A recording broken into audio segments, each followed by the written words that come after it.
जैसा कि आप जानते हैं कि मिट्टी में कुल 16 पोषक तत्व पाए जाते हैं, जिनमें से कई ऐसे पोषक तत्व हैं जो हमारे फसल के लिए बहुत जरूरी हैं।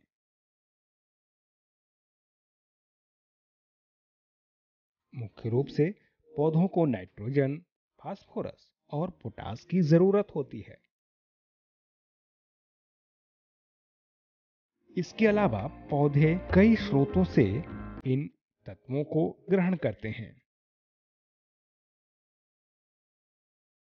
अत्यधिक रासायनिक खाद के प्रयोग से हमारे फसल और इसकी उत्पादकता में काफी कमी देखी जा रही है।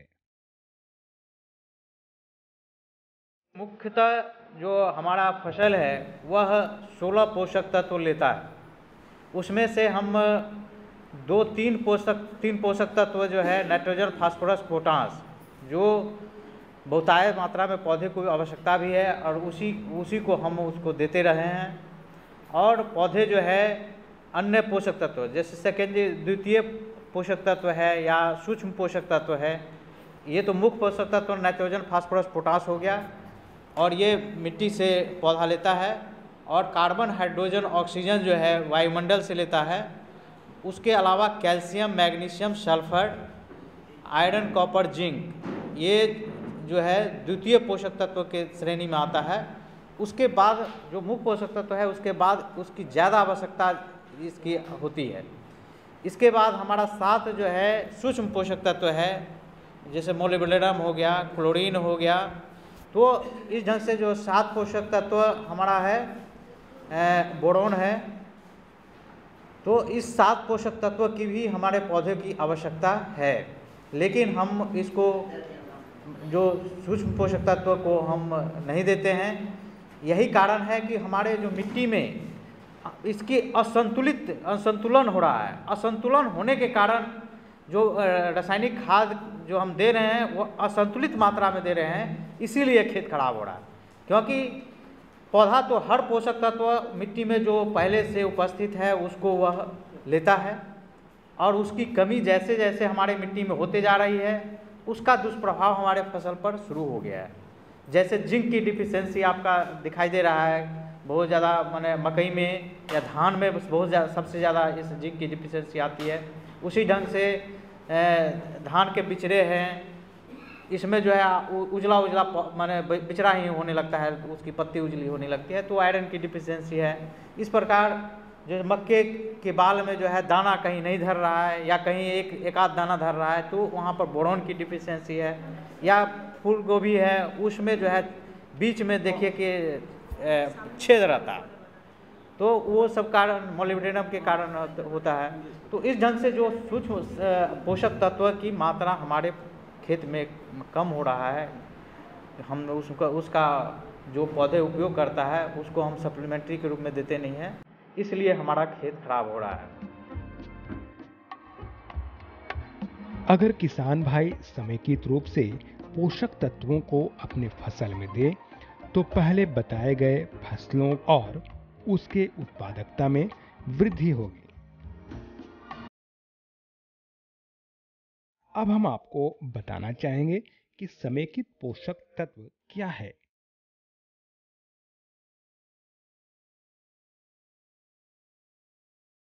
समेकित पोषक तत्व के अंतर्गत रासायनिक खाद, कार्बनिक खाद, जीवाणु खाद और हरी खाद आते हैं।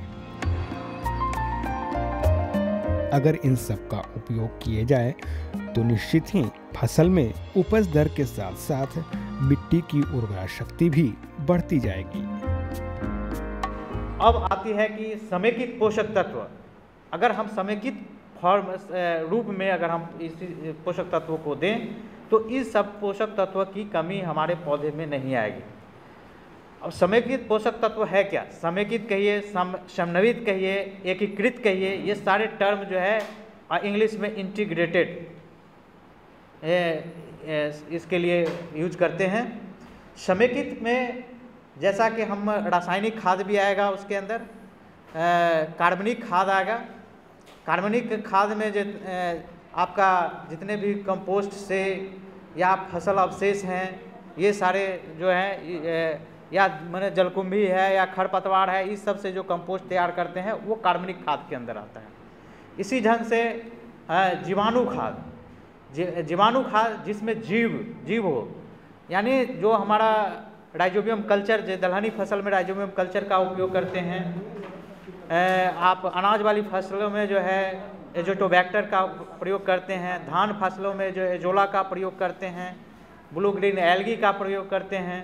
तो ये जीवाणु खाद जो है, ये हम जीवाणु खाद के रूप में भी हम प्रयोग करते हैं।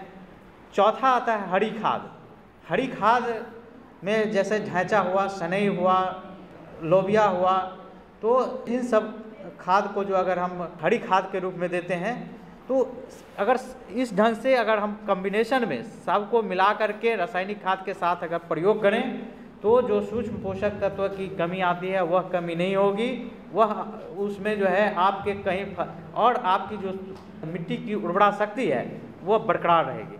तो इसी चारों कंपोनेंट्स जो है, अवयव है, इसी को एक साथ रासायनिक खाद के साथ साथ इसके प्रयोग को ही हम समेकित पोषक तत्व प्रबंधन कहते हैं। अब हर जो कंपोस्ट है या फर्टिलाइजर है या हरी खाद है, उसका सबका अपना अपना महत्व है। हर क्षेत्र में हमारे जैसे मिट्टी में हरी खाद का प्रयोग करते हैं तो उसका प्रभाव क्या मिट्टी पर पड़ता है। जो हम फर्टिलाइजर दे रहे हैं रासायनिक खाद के रूप में आप दे रहे हैं, आपको पता नहीं होगा, क्योंकि नाइट्रोजन जो है वह 40 से 50 किलोग्राम ही यूज करता है। अगर 100 किलो आप दे रहे हैं तो उसमें 40 से 50 किलोग्राम नाइट्रोजन पौधा उपयोग में लाता है। जब सब कुछ अच्छे ढंग से सही समय पर पानी देंगे, सही समय पर सारी उसकी जो सस्य क्रियाएँ करेंगे, उसके बावजूद वह 40 से 50 किलो प्रतिशत नाइट्रोजन ही वह पौधा लेगा। जो स्फूर हम देते हैं, डीएपी के फॉर्म में दें, एसएसपी के फॉर्म में दें, जो भी देते हैं उसका 15 से 20% केवल जो है पौधा उपयोग करता है। अब बाकी हमारा जो 80 से 85% होता क्या है, ये सोचने वाली बात है, क्योंकि हम पैसा खर्च किए और उसका हमारा जो है रिटर्न उसका नहीं मिल पा रहा है। तो और जो पोटास है उसका 60 से 70%, यानी 100 केजी देते हैं तो 60 से 70 किलोग्राम पौधा उपयोग में लाता है। बाकी जो है वह किसी न किसी रूप में आपका लॉस हो जाता है। तो इन सब की उपयोगिता को बढ़ाने के लिए हम जैविक या जीवाणु खाद का उपयोग करते हैं या हरी खाद का उपयोग करते हैं, तो इसकी उपलब्धता बढ़ती है। हरी खाद के रूप में हम ढैंचा का उपयोग कर सकते हैं।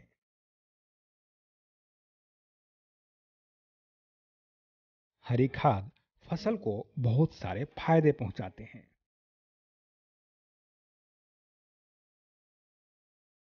साथ ही किसान भाइयों के लिए खेती में लगने वाला लागत में कमी भी होती है। आइए हरी खाद की उपयोगिता को और भी जानते हैं।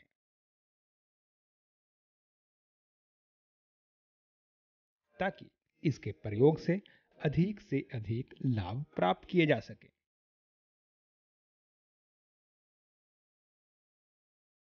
हरी खाद के रूप में अगर ढैंचा का प्रयोग किए जाए तो ढैंचा लगाने के 40 से 45 दिन के अंदर उसे काट कर खेतों में छोड़ देना चाहिए।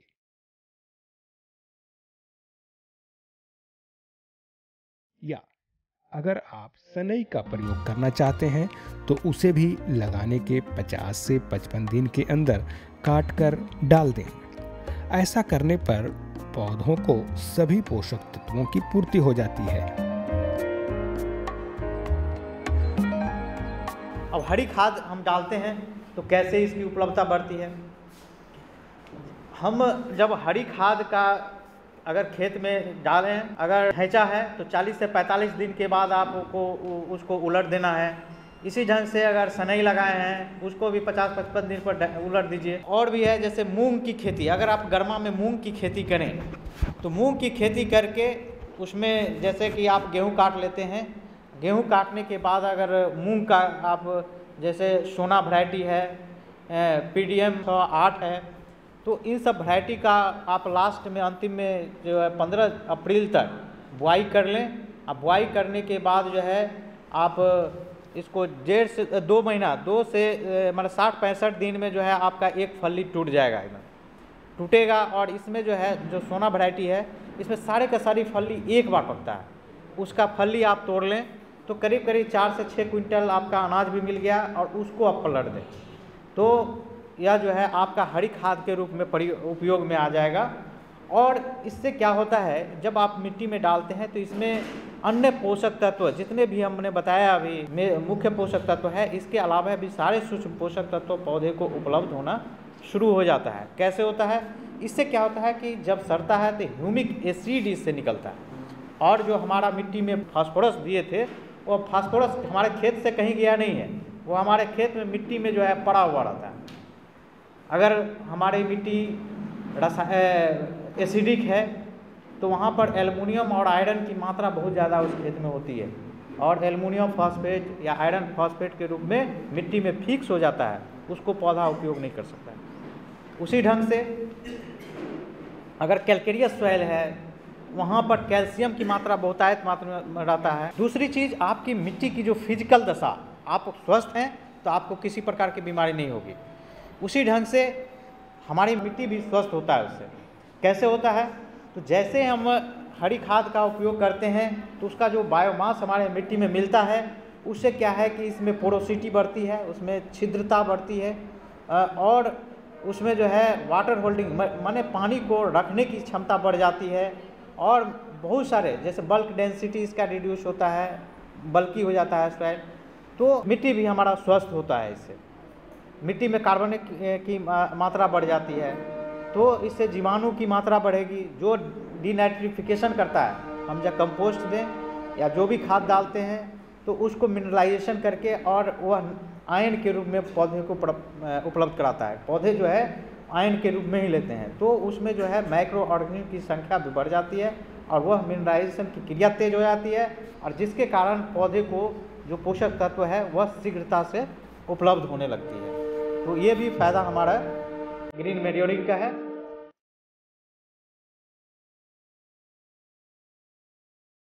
मिट्टी की उर्वरा शक्ति में जीवाणु खाद का बहुत ही महत्वपूर्ण स्थान है।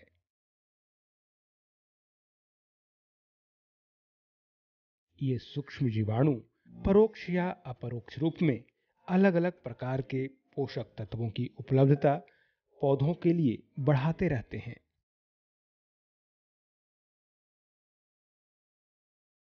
अगर जीवाणु खाद का उपयोग किया जाए तो रासायनिक खादों पर निर्भरता में निश्चित रूप से कमी आएगी।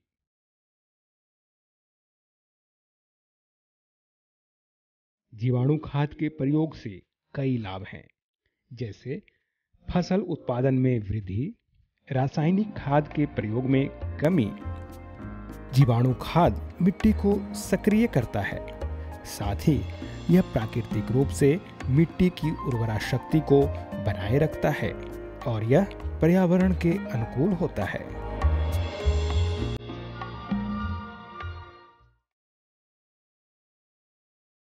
जीवाणु खाद के अंतर्गत राइजोबियम कल्चर का उपयोग दलहनी खाद के लिए किया जाता है।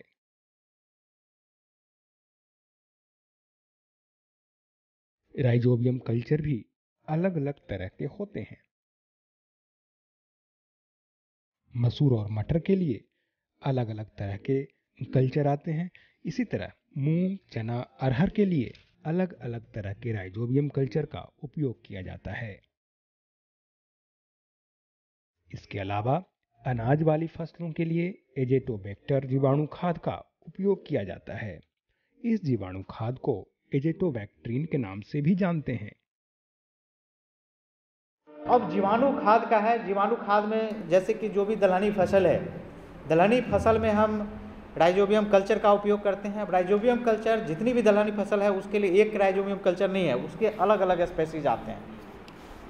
मसूर है तो मसूर के लिए या मटर के लिए वो मटर समूह के जो राइजोबियम है वो आपको वो कहेंगे तो वो देगा मटर, ये उसका जो उस राइजोबियम उसका लेग्यूमिनस सेरम के नाम से उसको जानते हैं। वही राइजोबियम आपको प्रोवाइड किया जाएगा और वो उसको आप उपचारित करके लगाएंगे। उसके बाद जो है जैसे मूंग हो गया, उड़द हो गया, अरहर है, चना है, इस सब के लिए फिर दूसरे जो कॉपी समूह की राइजोबियम कल्चर है वो राइजोबियम कल्चर।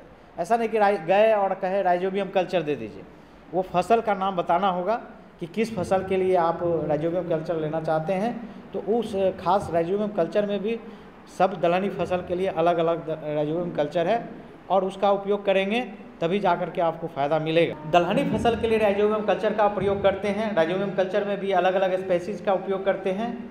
इसी ढंग से जो भी हमारी तिलहनी फसल है या अनाज वाली फसलें हैं, तो अनाज वाली फसलों के लिए एजोटोबैक्टर का उपयोग जो है मुख्यतः करते हैं। तो एजोटोबैक्टर आप जो अनाज वाली फसलें हैं उसका उपचार उसको करके और तब आप लगाएंगे। और इसका उपचार करेंगे कैसे? उपचार करने के लिए एक्चुअली उपचार जो है जैसे दलहनी फसल है उसको FIR विधि, तो FIR विधि में F जो है फफूंद है, वो फफूंदनाशी जो भी है, फफूंदनाशी आप जैसे इंडोफिल है, बेबिस्टीन है, ये मैंने बहुत सारे फफूंदनाशी है, कैप्टाफ है, थीरम है, ये सारे जो है फफूंदनाशी है। F से फफूंदनाशी हुआ, इसको बीजोपचार हम सबसे पहले करते हैं। दूसरा चीज़ उसके बाद जो है हम इसमें I इंसेक्टिसाइड हुआ, कीटनाशी। उसके 6 घंटे के बाद आप कीटनाशी से करें, पहले फफूंदनाशी से कर लें, उसके 6 घंटे के बाद कीटनाशी से करेंगे और उसके 24 घंटे के बाद आप जो भी जीवाणु खाद है, एजोटोबैक्टर हो या राइजोबियम हो, अभी जैसे हमने दलहनी फसल में FIR का राइजोबियम कल्चर, तो उसके 24 घंटे के बाद हम राइजोबियम कल्चर से उपचार करेंगे। इसके पीछे मुख्य उद्देश्य है क्योंकि जो हमने फफूंदनाशी या कीटनाशी का प्रयोग करेंगे वो केमिकल्स है और वो जो राइजोबियम कल्चर है वो जीवाणु है, उसके अंदर जीव है। तो एक साथ अगर दोनों को उपचारित अगर कर दें तो उसका जीव मर जाता है या बहुत मरेगा, कुछ अगर जिंदा भी रहेगा तो एफिशिएंसी घट जाएगी। तो इस ढंग से उसको मैंने हम इंटरवल करके इसी ढंग से उसके बाद हमारा PSB आता है, फास्फोरस सोलुबलाइजिंग बैक्टीरिया। वो दोनों जो था एजोटोबैक्टर है या राइजोबियम कल्चर है, ये नाइट्रोजन का फिक्सेशन करता है, नाइट्रोजन का।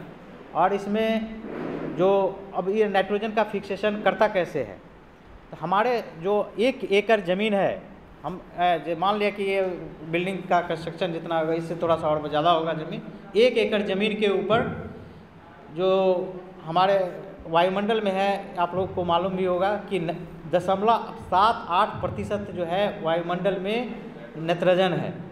तो और जो 1 एकड़ ज़मीन है उसके ऊपर जो है 35,000 टन नाइट्रोजन है, 35,000 टन 1 एकड़ ज़मीन के ऊपर। यानी उसको अगर आप यूरिया में कन्वर्ट करेंगे तो 76,000 टन जो है 1 एकड़ ज़मीन के ऊपर यूरिया की बोरी पड़ी हुई है। अब उसका हमको उपयोग करना है और उपयोग करना है जिस प्रकार सोलर लाइट सिस्टम लगा करके आप उसका उपयोग करते हैं, उसी ढंग से यहाँ पर भी हमारा इम्प्लीमेंट्स का काम करेगा। एजोटोबैक्टर है, जो स्पाइरिलम है, तो ये दोनों जो है या राइजोबियम कल्चर है, ये वायुमंडलीय नाइट्रोजन को खींचेगा और पौधे को वह ज़मीन में वह गांठ में फिक्स करता है या ज़मीन में फिक्स करता है और वह पौधे को उपलब्ध होता है। किसान भाइयों, इस भाग में हमने आपको बताया समेकित पोषक तत्व के अंतर्गत कौन कौन से उर्वरक आते हैं। इस विषय से जुड़ी और भी जानकारियां हम लेंगे, लेकिन अगले भाग में।